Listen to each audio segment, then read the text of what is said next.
Welcome to the Herd and 10 podcast. Here's your host, Jake Fortinsky.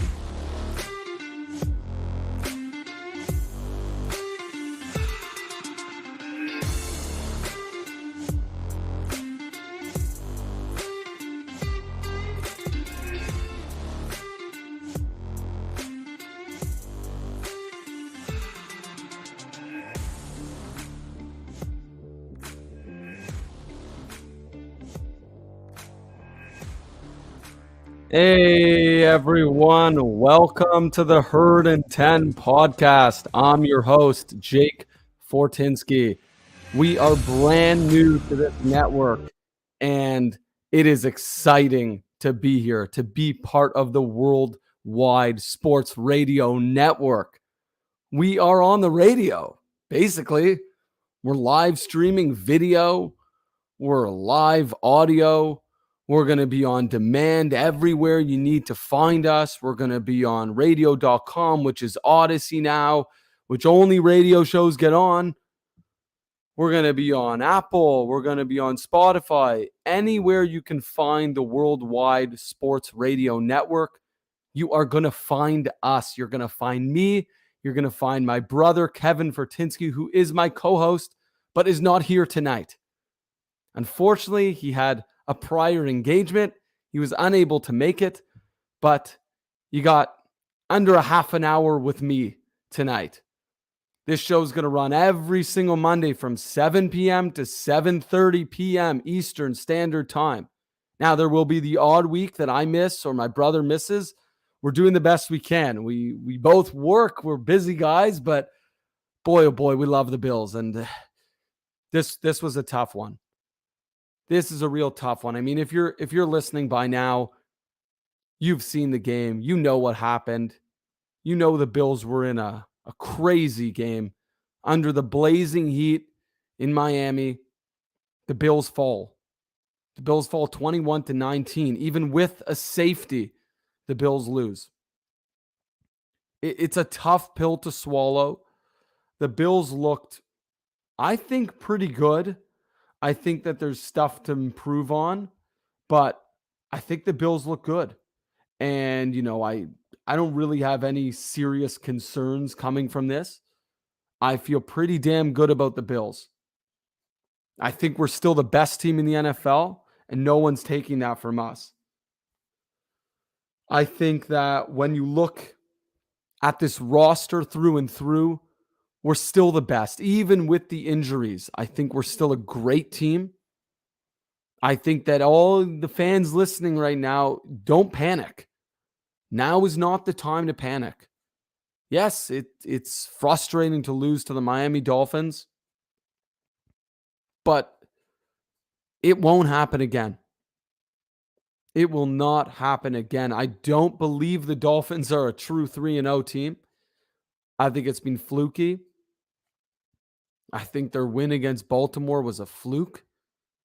And I think their win against the Bills was miraculous. I think that the only way they were going to beat the Buffalo Bills is if everything went wrong for the Buffalo Bills and everything went right for the Miami Dolphins. And that is exactly what happened.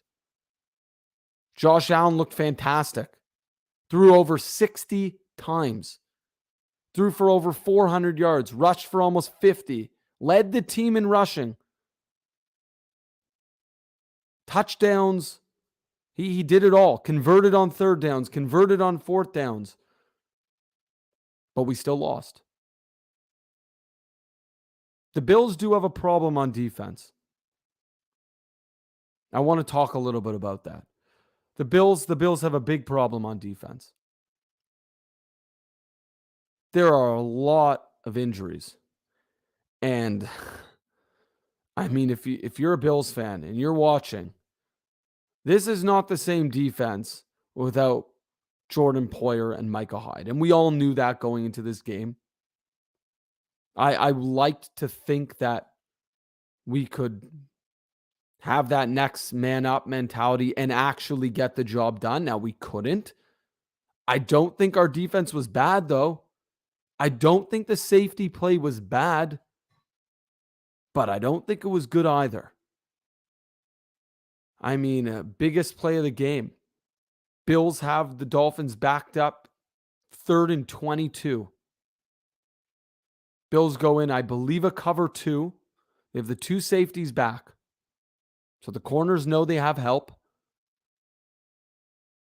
And Jalen Waddle runs straight down the field.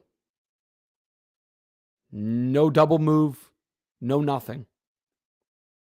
Splits Hamlin and Johnson and gets an easy catch. I have to note this. He was wide open on this play. And both safeties were there, and neither did a thing. That is a problem. That is a big, big problem. I can tell you for certain that would not happen if we had Hyde and Poyer. Even if we had one of them, that doesn't happen. But of course, even with all the mistakes, still could have won this game. We had this game. But man, these injuries are piling up. I'm not even going to go through the list of all the injuries. You know, everyone is injured. Everyone's hurting. Everyone's out. Down to our 3rd strings, 4th strings on the offensive line. Of course, Miami screwed us with the heat. They didn't allow us to have shade. No mist, no nothing.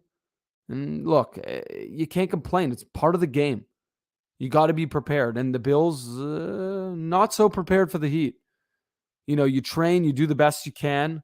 You try to simulate that heat, but you can't quite do it. And it hurt a lot. I do also need to bring up the Tua Tagovailoa concussion back issue. There's no way that was a back injury. I'll just come out and say it. There's no way that was a back injury. I mean, come on. It's a joke. He was down. He smashed his head on the ground after barely being touched by Matt Milano. And of course, that was called roughing the passer. Not entirely sure how. Wasn't a late hit. Didn't drive him to the ground. Didn't hit him in the head. Didn't hit him below the knee, which they did to Josh Allen multiple times during the game, and Dawson Knox, and the list goes on. No call. Well, there was a call on that one. No calls on Josh Allen, though. Well, it was a penalty against him, but no roughing the passer. But Tua Tagovailoa falls, smashes his head on the field. You can see he's wobbly. Slowly gets up, kind of looks a little off. He's touching his head, shaking his head, adjusting his helmet on his head, nothing to do with his back. Starts walking, practically collapses on the field, gets up, looks completely woozy like he doesn't know where he is. His teammates have to pull him up and help him off while he's adjusting and loosening his helmet because it probably felt tight on his head because he had a concussion. Leaves. Miraculously, in the second half, he comes back. I don't know. I don't have an explanation. Concussion protocol. He passed concussion protocol. Well, I guess there's a way to beat the concussion protocol because he had a concussion. Now, win or lose, I would be talking about this. Like, I think some people might be listening and going, oh, you're just complaining because the Bills lost. That's not the case. This is a matter of safety for the players. This is embarrassing for the NFL. And that is why immediately they announced that they're going to be investigating this and they're going to be probably changing the concussion protocol. This is not a Bills thing. This is a player safety situation. I mean, the guy had a concussion and he somehow came back. I don't think there's a doubt in anyone's mind that he had concussion. I mean, maybe Coach McDaniel, he can say all he wants it was a back issue. We all know that that's complete nonsense. If you have a back issue, you don't grab your head. You don't look like you're about to collapse unconscious because your back is hurting. You don't look at your teammates with googly eyes if you have a back issue. Anyways, let's move on. Bills lost. It happens. You're not going to win every game. Anyone who thought the Bills were going to go 17-0, I mean, it's great, but it's not realistic. It was never going to happen that way. And that's okay. It's good. Let the team face some adversity now. Let them deal with that now. Let them soak that in. Let them get angry. I don't want them cocky. I want them taking the game seriously, no matter who you play. I don't care how good you've been against the Dolphins. I don't care. Now is the time to step up. You're playing against another great team this upcoming week. You're playing the Baltimore Ravens. You're a top team. You're the favorite to win the Super Bowl. Everyone is going to come and give you their best. And you better be prepared. You also better be healthy. The Bills need to get healthy. It's a big problem. I don't think a lot of people are talking about it enough, but the Mitch Morse injury, missing him was massive. Obviously, the hype, the media was all around Bills missing their safeties, with the starting cornerbacks being rookies. But Mitch Morse, the Bills had a chance to get a field goal in the first half. Snap gets messed up. I don't know if everyone listening, the rule is that if you bobble the snap like that on a potential spike, you're not actually allowed to spike it, which is why Josh Allen had to throw to Stephon Diggs. He didn't have a choice. And at the end of the game, we got a little screwed at the end. McKenzie couldn't get out of bounds. No time left on the clock. Snap again, maybe was a little slow. A lot of things went wrong. A lot of things went wrong in this game, and it's okay. Things are going to go wrong. It's part of being a football team. It's part of being a good football team. Not every game goes according to plan. We were supposed to beat down on the Dolphins. At least I thought we were going to. Whether we had a good defense or not, that's what I thought was going to happen. Let's jump into a segment. This is the one segment today. I'm keeping it quick. Stock up, stock down. I got a big stock up for everyone. Big stock up. Gregory Rousseau. Man, this guy looks good. He looks fresh. He looks fast. He looks dangerous. Part of that comes from playing with a future Hall of Famer in Von Miller. I think he has helped Rousseau immensely. I don't think Greg Rousseau is the guy he is now. I don't think he's the defensive end he is now without Von Miller for two reasons. One, having Von Miller on the field with you, so teams have to worry about Von Miller and opening up stuff on the other side for Rousseau. It's also the off-field, the preparation, the training. Von Miller's been helping train Rousseau. He brought him to his defensive end camp. He's helping him every day at practice. You better believe it. That is why Greg Rousseau looks so damn good. He's got a sack every game. But it's not just the sacks. Someone wise has told me before, it's not about the sacks. It's about how often you put pressure. And Rousseau is doing that consistently every single game. He's just going. He's like a machine. Talking about machines, how about Motor Singletary? It's another stock up in my books. Didn't have a good running game. Averaged 0.8 yards per carry, if anyone's wondering. But man, oh man, receiving. He looked great. He's catching almost everything. He did drop one, but it was quite a bit of ways ahead of him. He had to one-hand it. Fine. He had a lot of catches. He had a lot of yards. He looked good. Touchdown. He looked really good. Reggie Gilliam, that's another big stock up for me. I think he looked really good. I think he's showing us he could be sort of our hybrid tight end fullback like we had hoped he would be. He's blocking well in the run game and in the pass game. And this guy can receive. Geez, the lineup for us, the number of receivers we have, the depth at receiver is no joke. We knew that coming in, but wow. Of course, some of our receivers had some drops. Diggs had a couple drops. Gabe Davis had a crucial drop in the end zone. It was a tough one. And I got to talk about stock down here. And I don't know if everyone's going to agree with me on this one, but Zach Moss, stock down. I know he had that one run. To me, that was an anomaly. That was a very, very rare run for him. Actually, in fact, it's the longest run of his career. 43-yard run. And look, don't get me wrong, Zach Moss had one great run. It's not enough to let him be a pro. He was part of the problem. Let's not forget the Bills' second drive. They ran the ball twice, first and second down. Zach Moss barely gained a yard in both times. It was because he's indecisive.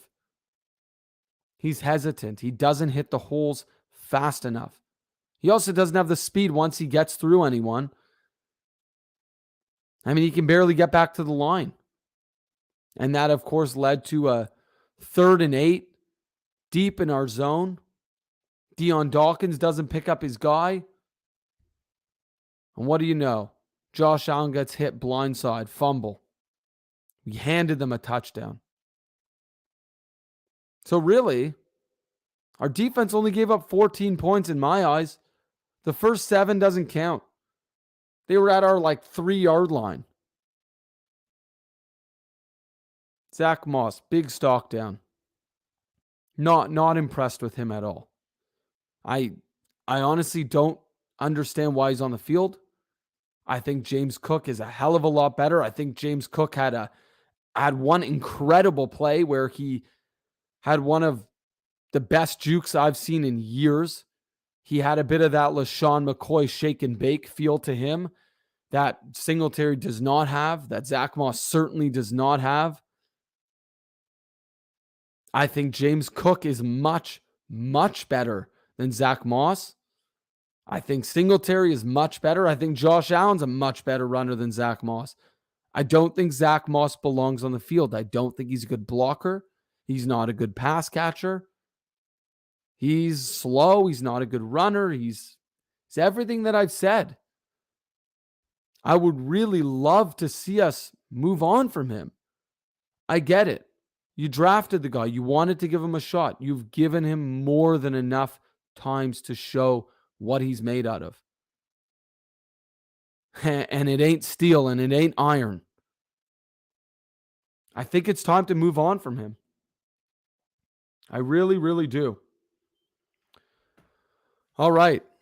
We only have a few minutes left. I know this is a quick one. We had some technical difficulties getting on tonight, but don't worry. Moving forward, we'll get that half hour to you. But let's talk about the upcoming matchup against the Ravens. Let's talk about it. It's a big game. You're playing another good team. I mean, I think the Bills have been very good against Lamar Jackson. We've generally showed up very well against him. Let's talk about that. Let's talk about keys to the game here. I lied. There are 2 segments, not just one. Keys to the game. Pressure Lamar Jackson. He's going to make mistakes. If you pressure him, he will make mistakes. And by pressure, I don't mean going all out and then letting him roll out and take off. I'm talking about pressure, aka contain, and bull rush. If you don't know what a bull rush is, plow over the offensive lineman, basically. Push them back. Squeeze that pocket. Make it difficult for him to run. Make him throw and make him throw under pressure. He will make mistakes. Mark my word, he will make mistakes if you do that. And don't get beat deep, which is, it's a tough one. We're out a lot of corners. Benford's out with that broken hand.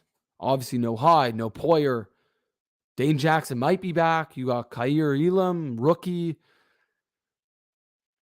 Our secondary is kind of in shambles right now. So getting beat deep, I mean, it's actually a tall task. And then the final thing really for me, I mean, I don't need to talk about our offense. I know we're great. Control the clock, though. Keep the Ravens off. Keep their defense on the field. Get them tired. Get them worn out. And keep Lamar Jackson and the offense off. Have those long, sustained drives. Just like what we just did against Miami. Just minus all the other garbage. Minus all the injuries. Minus the terrible heat. I think we have this game if that happens.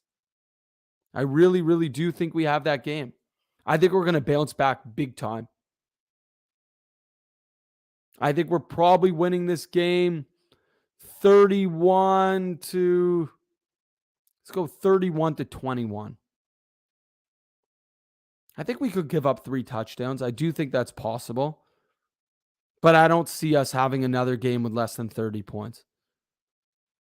I mean, as long as our offensive line is even remotely healthy, we're putting up over 30 points. No doubt in my mind. No doubt in my mind. Well, that's going to do it. This was great. Great start. Love this. Love this. I want to thank you all for checking us out, sticking with us. We've moved quite a few times. But look, we got picked up by a radio network. We're live everywhere. We're going to be on demand everywhere. So check us out. Go to Worldwide Sports Radio Network. You can check us out there anywhere. You can check me out on Twitter. DM me at jfortinsky NFL. You got any questions about the Bills? You could check us out on any social as well. Herd and 10. We're always happy to talk. And next week, we'll have my brother here, Kevin Fortinsky. So we'll be picking his brain a little bit too. I know he's not too happy about that loss. Well, thank you.